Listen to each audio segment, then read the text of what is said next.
Telugu politics లో ఒక్కొక్కరుగా రాజకీయ వారసులు ఎంట్రీ ఇస్తున్నారు. అవసరం వచ్చినప్పుడు తన కొడుకు రాజకీయాల్లోకి ఖచ్చితంగా వస్తాడంటూ రీసెంట్ గా షర్మిల క్లారిటీ ఇచ్చింది. ఇప్పుడు తెలంగాణ మాజీ మంత్రి కేటీఆర్ కూడా అదే దారిలో నడుస్తున్నట్లు తెలుస్తోంది. ఎప్పుడు లేనిది కేటీఆర్ తన కొడుకు ఉద్యమంలో ఉన్న ఫోటోలను ఇన్స్టాలో పోస్ట్ చేశారు. త్రోబ్యాక్ 2014 డేస్ అంటూ కేవలం తాను తన కొడుకు బీఆర్ఎస్ జెండా పట్టుకున్న ఫోటోలు, ఉద్యమంలో కలిసి నడిచిన జ్ఞాపకాలను పోస్ట్ చేశారు.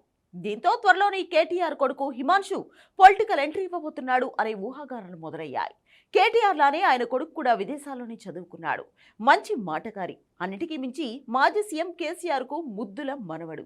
హిమాన్షు అంటే కేసీఆర్ కు ప్రాణమని, అతను ఏం చెప్పినా కేసీఆర్ వింటాడు అని చాలా మంది బీఆర్ఎస్, కాంగ్రెస్ నేతలు చాలా సందర్భాల్లో చెప్పారు.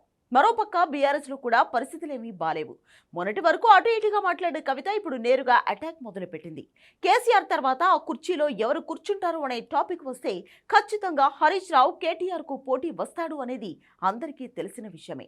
దీంతో ఇప్పటి నుంచి కేటీఆర్ తన రాజకీయ వారసుని సిద్ధం చేస్తున్నారు అనే టాక్ నడుస్తోంది. కేసీఆర్ వారసుడిగా పార్టీ పగ్గాలు హిమాన్షుకి ఇచ్చే అవకాశాలు కూడా ఉన్నాయనే టాక్ నడుస్తోంది.